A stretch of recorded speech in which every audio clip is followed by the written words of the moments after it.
एक मित्र ने सच्चा सबसे अच्छा जिन्होंने पिछली वीडियो का भी कमेंट किया था, उन्होंने ही एक तरह से पूछा है, लिख कर कहा है कि पिछली वीडियो का सेकंड पार्ट ज़रूर बनाएं। और एक और मित्र रविंदर जी ने भी कमेंट करके कहा है कि ये जो समस्याओं से मुक्त होने के रास्ते आपने बताए हैं पिछली वीडियो में, कृपया बताएं कि इन्हें हम आध्यात्मिक जागरण की यात्रा में कैसे उपयोग में लाएं। तो पिछली वीडियो में हमने समस्याओं को हल करने के एक तरह से कई विधियों पर, रास्तों पर, विधियों पर बात की थी। और यहाँ अब हम स्वयं के जागरण या मोक्ष कहो या मुक्ति के लिए कहो, जो इस यात्रा में, आध्यात्मिक यात्रा में, रास्ते में जो समस्याएं हैं तो उनको कैसे हल करें, एक तरह से उन पर बात करेंगे। तो सबसे पहले तो समझ लें कि इन दोनों तरह की जो समस्याएं हैं, आध्यात्मिक यात्रा की और भौतिक जीवन की यात्राओं की कहो, इनमें कुछ मूलभूत अंतर होते हैं, वो समझने जरूरी हैं। जैसे कि भौतिक जीवन की समस्याएं एक तरह से ठोस होती हैं, मतलब दिखाई देती हैं, समझ में आती हैं और दूसरों से भी जुड़ी होती हैं। जबकि मुक्ति संबंधी जो समस्याएं होती हैं हमारी,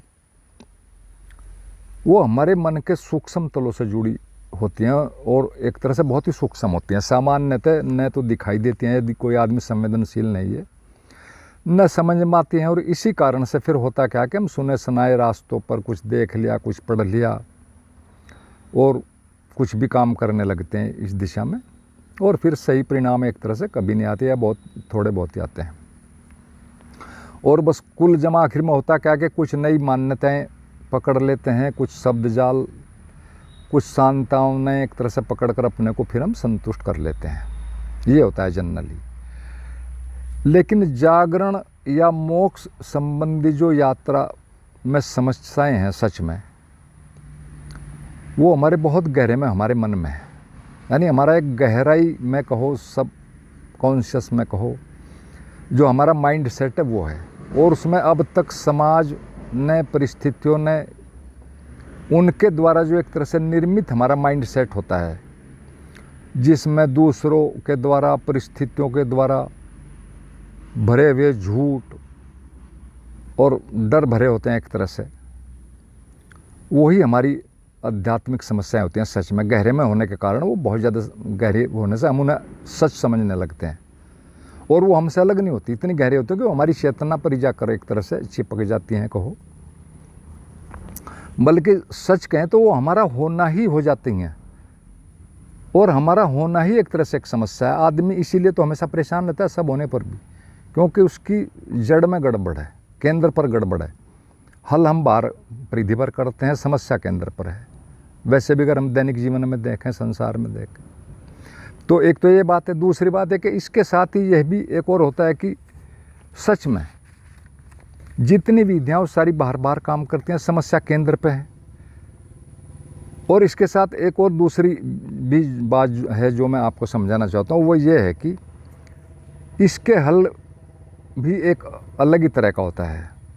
और हल ये होता है कि हम ही समस्याएं, हम ही उसके हल करते हैं, और हम ही विधियाँ और हम ही उनका हल भी हैं। यानी सब कुछ हम ही है, हमें ही करना है, अपने अंदर करना है। टूल्स भी हमें, विद्या भी हमें, प्रयोगशाला भी हमें, रिजल्ट भी हमें, सब कुछ हमें। दूसरे इसमें सहायता दे सकते हैं, लेकिन यदि हम ना लेना चाहें तो कोई कुछ भी नहीं कर सकता। और यही बात थोड़ी सी कठिनाई भी पैदा करती है। अगर प्यास नहीं है तो कोई कुछ भी करे, कुछ भी नहीं आपके साथ किया जा सकता। और अगर आपको सच में प्यास है तो फिर आप सारी चीज़ें ढूंढ लेंगे, इकट्ठी कर लेंगे, क्योंकि सब आपके अंदर ही होना है।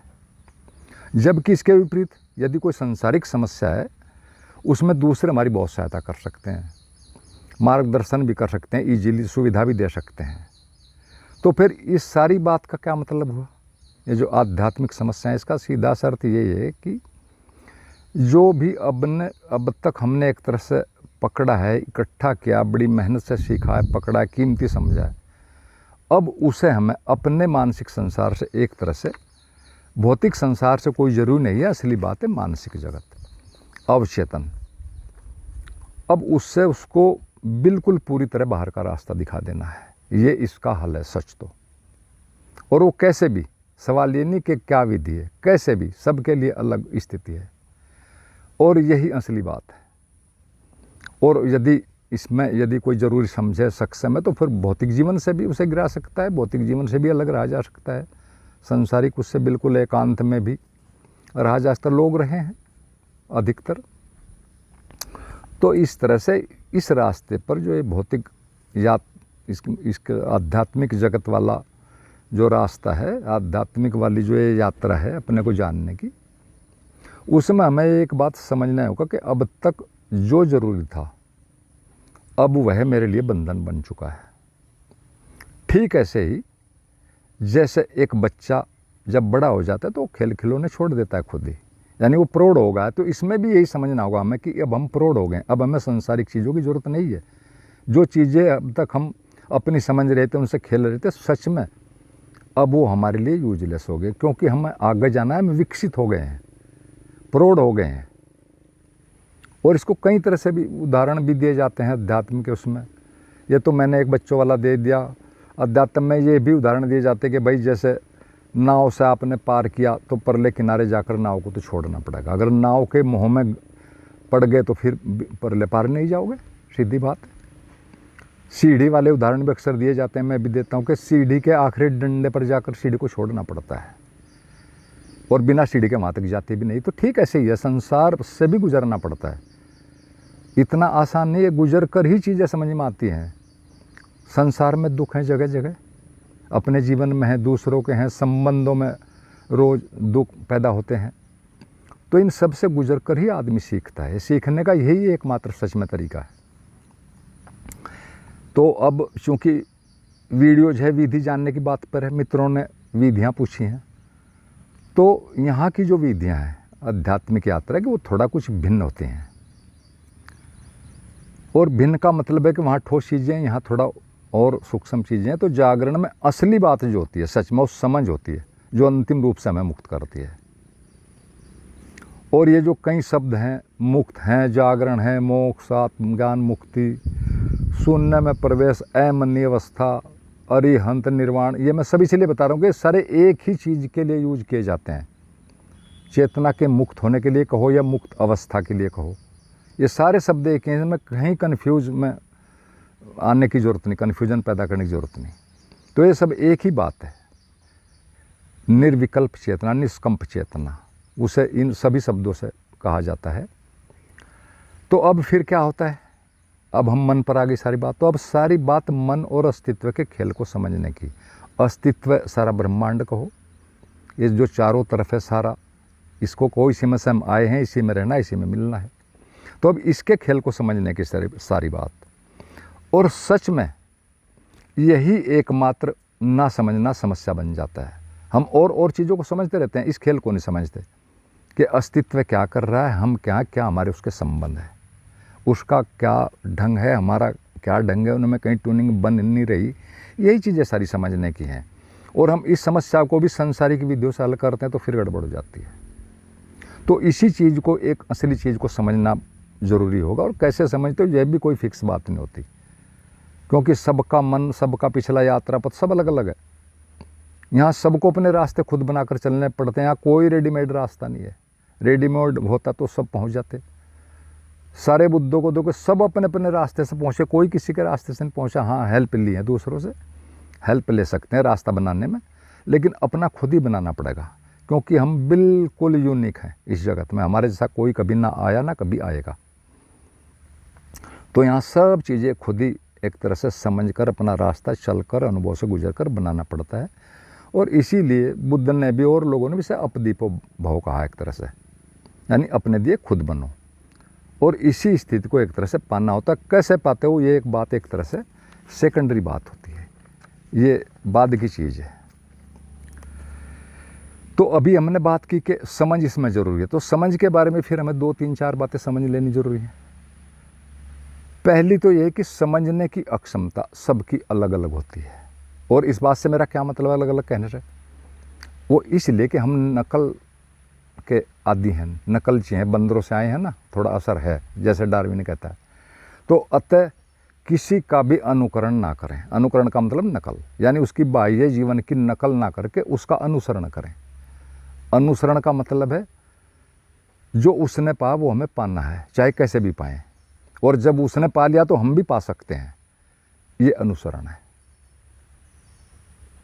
जब एक आदमी पा सकता है तो हम भी पा सकते हैं। सबकी संभावनाएं एक तरह से समान है। सवाल ये कि कौन उन पर कितना काम करता है, किसको कितनी प्यास है। संभावनाएं सबकी बराबर है। एक तो ये बात जाननी जरूरी है। दूसरी जो इससे भी महत्वपूर्ण और सच में सबसे महत्वपूर्ण, वो जाननी बहुत जरूरी है। अक्सर साधक उसमें गलती करते हैं, और वो उसका एक सूत्र है बड़ा सीधा सा, कि समझ जो आती है सच में वो अनुभव के प्रति जागने से आती है। अनुभव नहीं कह रहा मैं, अनुभव। अनुभव से मेरा मतलब है आध्यात्मिक अनुभव, साधनागत अनुभव। और पूरी बात इसमें समझनी है।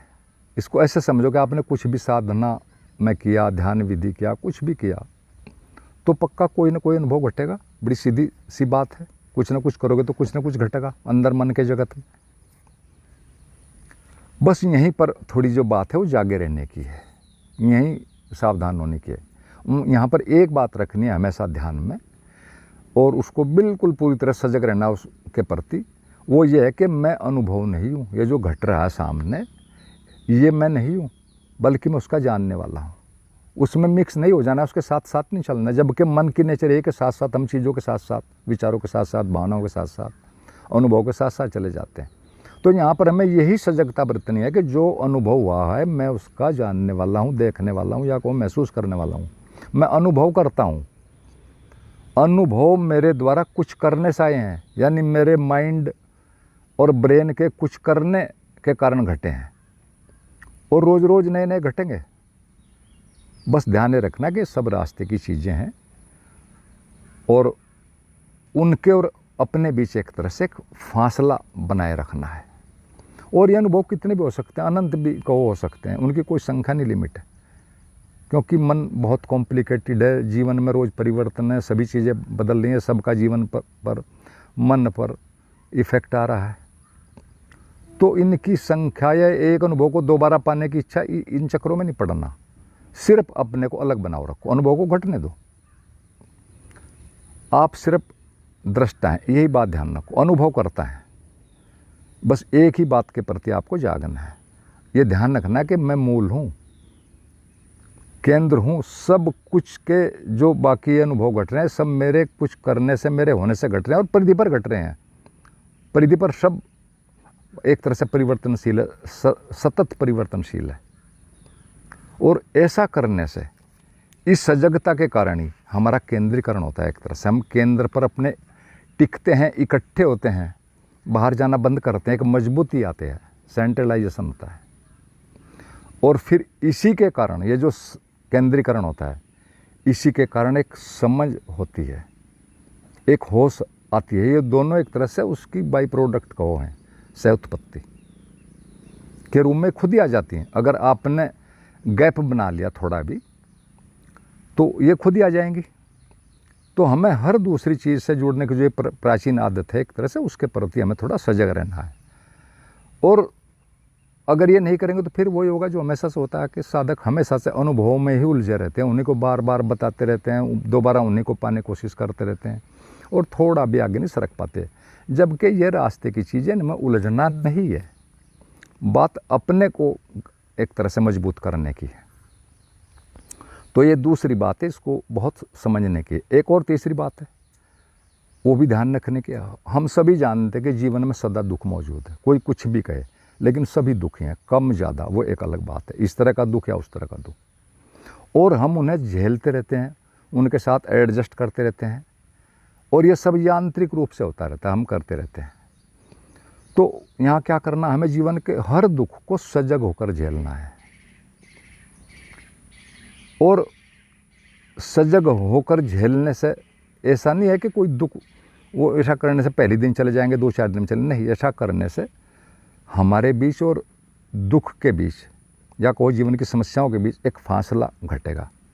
वही जो हमने वहाँ कही ऊपर बात, वही ये बात है। क्योंकि दुख बाहर की घटना है, वो अंदर की घटना है, अनुभव।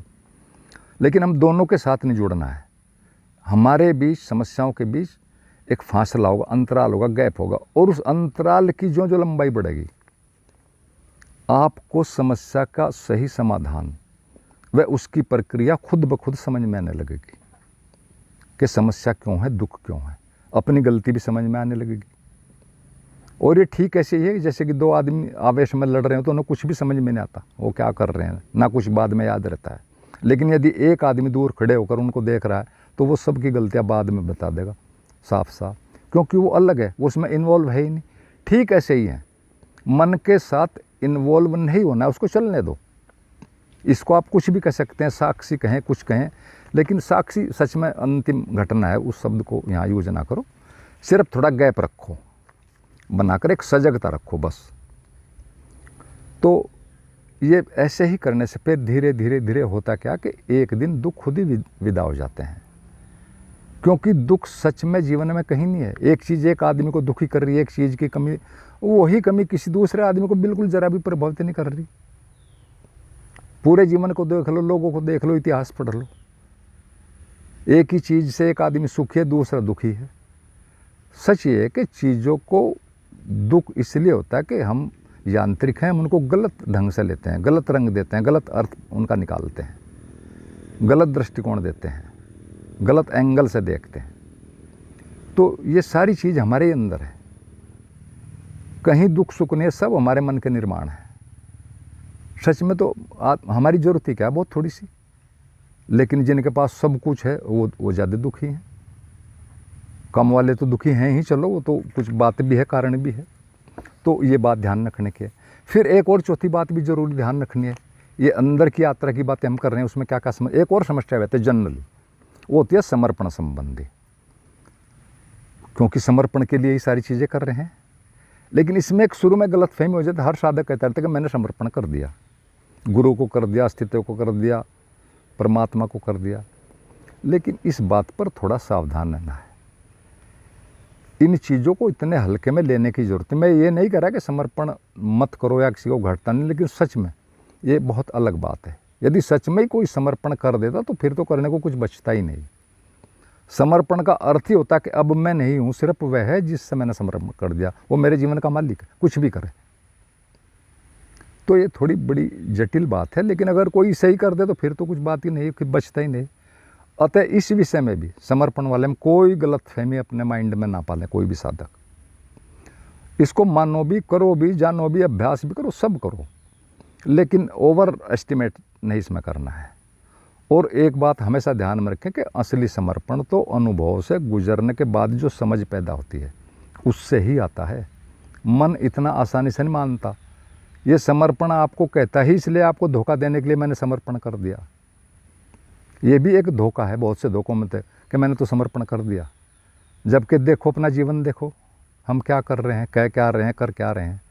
अपना ही एनालिसिस करना है, अपना ही मनोविश्लेषण करना है। मनोविश्लेषण से ही मन के पार जाया जाता है हमेशा, उसको समझ कर, और कोई तरीका नहीं।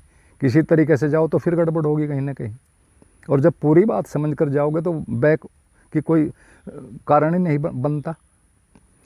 तो ये जो भी मैंने कहा उनके मित्रों के प्रश्नों का कुछ हल हुआ होगा इसमें ज़रूर।